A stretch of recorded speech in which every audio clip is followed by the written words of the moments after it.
Y entonces, lo que ha dicho la rana aquí, para mí, es, en fin, punto y final con este energúmeno. Para mí es un energúmeno, un ignorante de una prepotencia, bueno, es patético, es grotesco. No. Estamos aquí para eso, para ir haciendo acotaciones y comentarios, ¿no? Y que la gente vea en vivo, pues, lo que dicen ellos, ya que ellos no quieren un debate, pues lo hacemos así y los vamos refutando, ¿eh? Que cada cual luego saque sus conclusiones. Bueno, eso de que lo refutas lo dices tú, bueno, pues que cada cual saque sus conclusiones. Ahora vamos a entrar ahora vamos a ver más de lo que dice sobre el nacionalsindicalismo. Vale.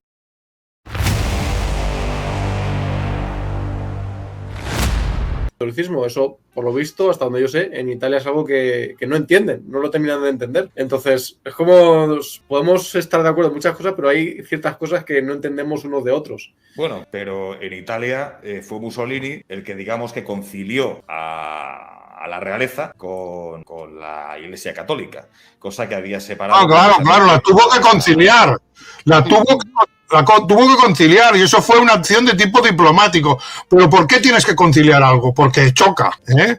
Tú puedes conciliar algo cuando hay un conflicto. ¿Y él por qué lo concilió? Porque pactó para llegar al poder, no hizo una revolución, ¿eh? No fue un golpe de Estado, como se dice, la marcha sobre Roma. Había una cláusula en la Constitución albertina que permitía al rey de Italia, pues, otorgarle esos poderes a Mussolini. Luego no fue un golpe de Estado, como se dice. Pero claro, ahí estaba también la trampa, que para llegar al poder tuvo que pactar. ¿Y con quién pactó? Con la monarquía, con la aristocracia y con el Vaticano, que había sido el enemigo histórico de la nación italiana. Porque el Vaticano no solo era una iglesia, tenía unos territorios, el Estado Vaticano, los estados pontificios, y eso estaba ahí en medio de Italia.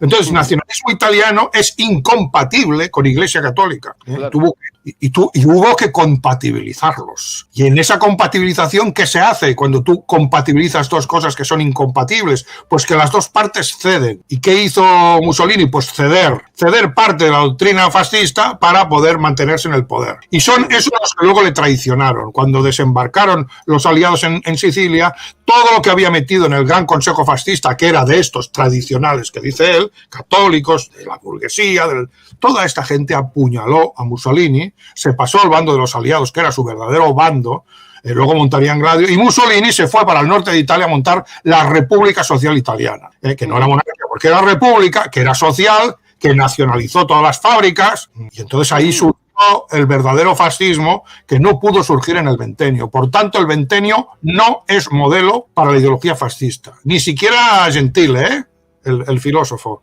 Para saber lo que es el fascismo hay que irse a su etapa revolucionaria, porque en el Ventenio ya hace concesiones. Y luego, si quieres, a la República Social Italiana, donde intenta recuperar lo que en el Ventenio tuvo que sacrificar.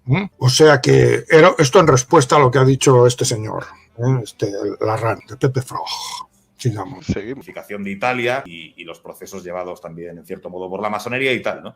Y es el primero que consigue integrar a estas dos instituciones que estaban separadas. El nacionalsocialismo apoya su visión del cristianismo y, de hecho, la integra dentro de los 25 puntos del programa político del Partido Nacional Socialista. La integra, que ya sabemos que hemos hablado de ello, sí.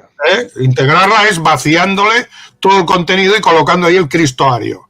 Que no se sustenta en ningún lado, que ninguno de ellos se lo creyera. Lo dudo, pero que en todo caso es mentira, porque no existió ese cristoario. O sea, que eso sería un cristianismo basado en una mentira, de un Cristo supuestamente ario. Y era lo único que quedaba del cristianismo. La figura de un supuesto Cristo ario que se enfrenta a los judíos en el templo y saca el látigo, pues siempre te sacan el mismo ejemplo e ignora todo lo demás, toda la Biblia. Pero ellos eran conscientes, porque en el debate, en el libro aquel que es un diálogo con Dietrich Hegel, queda claro, Antiguo Testamento fuera, San Pablo es un judío que ha falsificado el mensaje de Cristo, pero luego, claro, el Sermón de la Montaña, esos son los sinópticos. Es que no te queda nada, no te queda nada. Te queda el libro del Apocalipsis y poco más. Pero supongo que no querremos tampoco el libro del Apocalipsis, porque es lo peor de lo peor. Entonces, bueno, eso, cristianismo positivo, que era el Cristo ario. Bueno, en fin, una cosa de transición, para luego llegar a una auténtica religión nacional, que era lo que era realmente el fascismo. Una religión secular, nacional, donde el centro es la nación, no Dios, sigamos, y menos un Dios judío de la Biblia. Seguimos. Que yo, vamos a ver, el tema de. Yo no controlo mucho el tema del falangismo y del nacionalsindicalismo. Parto de. Yo no es el tema que más manejo, pero dentro del nacionalsindicalismo, principalmente las dos personas que más destacan es Ramiro Ledesma y Onésimo Redondo.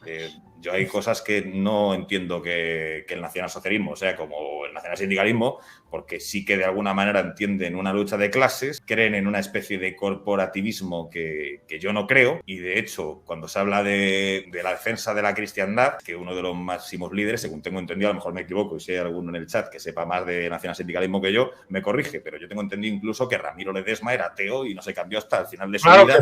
Y No, y no se cambió, eso se lo inventaron los franquistas para recuperar, sí, que en el último momento se convirtió. Ese cuento me lo he oído también con Mussolini y tal, pero ha reconocido algo que es verdad, que el nacionalsindicalismo, pues él ya lo ve, fíjate que lo ve incompatible pero no con el nacionalsocialismo, con el cristianismo, y que habla de lucha de clases. ¿Qué dices? Nunca habla de lucha de clases, rechaza la lucha de clases, lo que es un movimiento obrerista, obreros y patriotas, y eso lo tiene claro, y estaba enfrentado no ya con la derecha, sino hasta con el propio José Antonio, por el tema de que José Antonio pues era un nacional católico y lo veía, era un aristócrata, y él consideraba, y leí fragmentos de Ramiro Ledesma, consideraban que José Antonio había traicionado lo que era el ideario original de las Jons. Y entonces tengo que decir que Ramiro Ledesma era, de todos los fundadores del fascismo europeos, el que tenía más nivel intelectual. O sea, tenía más nivel intelectual que Hitler y hasta que Mussolini. Era matemático y filósofo. Escribía en El Sol, la revista de Ortega y Gasset, que era la revista de más nivel filosófico de toda España. Cuando lo fusilaron, Ortega y Gasset dijo: no han matado a un hombre, han matado una inteligencia. Y ese es el fundador del fascismo español. Y evidentemente, pues es incompatible con lo que representa el señor Rana.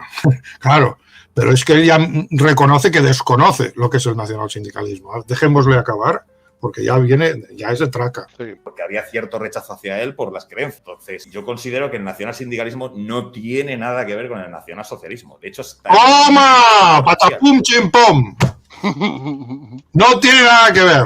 Pero nada que ver, ha dicho, cuidado. Entonces, ¿por qué se habla de fascismo español? El fascismo en sentido genérico, que incluye el nacionalsindicalismo, fascismo italiano, y hay un fascismo español que es el nacionalsindicalismo. Pues yo diré que es lo más fascista que hay. El de Ramiro Ledesma. Totalmente, totalmente. Y si hay que construir un modelo fascista, un socialismo nacional a escala europea, luego cada cual con su programa, pero un modelo ideológico, yo tengo muy claro que la matriz ha de ser Ramiro Ledesma, más que Mussolini y que el pintor austriaco incluso. ¿Por qué? Porque es lo único que se puede construir a escala europea. Lo otro tendría ya un sesgo nacional demasiado fuerte. Es más europeo, es el primer traductor de Heidegger en España. Es que, claro, es que lo tiene todo, lo tiene todo. Lo que pasa es que truncaron su vida muy joven. Si no, hubiera dado de sí una auténtica ideología, porque el defecto que tenía Ramiro Ledesma es que no era carismático, era un ideólogo. José Antonio era mucho más carismático que él. ¿Cuál era la ventaja de Hitler y Mussolini frente a Ramiro Ledesma? Pues que eran más carismáticos también, eran más. Y eso, claro, en Mussolini no se nota tanto, Mussolini tenía más nivel intelectual que Hitler, eso también es indudable, pero menos que Ramiro Ledesma, porque la formación que tenía Ramiro Ledesma les daba 80.000 vueltas tanto al pintor austríaco como a Mussolini. Eso no significa despreciarlos ni nada, estamos haciendo una comparativa. Y entonces que me diga que no hay nada, o sea, que, bueno, lo que ha dicho, ¿no? Pues no tiene nada que ver, sí. No tiene nada, pero ¿cómo puede decir que no tiene nada que ver? Si el principal referente de Ramiro Ledesma y de toda la que era la parte más ramiriana de Falange era Alemania, estuvo siempre mucho más cerca del pintor austríaco, Lo que le falló fue el carisma personal, pero eso es algo de nacimiento. Lo tienes o no lo tienes. Y entonces eso es lo que le falló si no hubiéramos tenido al líder fascista más grande de Europa, que hubiera reunido las dos cosas que ha de reunir un líder, que es ese carisma y la capacidad intelectual de ver lejos y en profundidad. Que los otros la tenían, pero él la tenía mucho más. Y entonces lo que ha dicho la Rana aquí, para mí, es, en fin, un punto y final con este energúmeno. Para mí es un energúmeno, un ignorante de una prepotencia, bueno, es patético, es grotesco.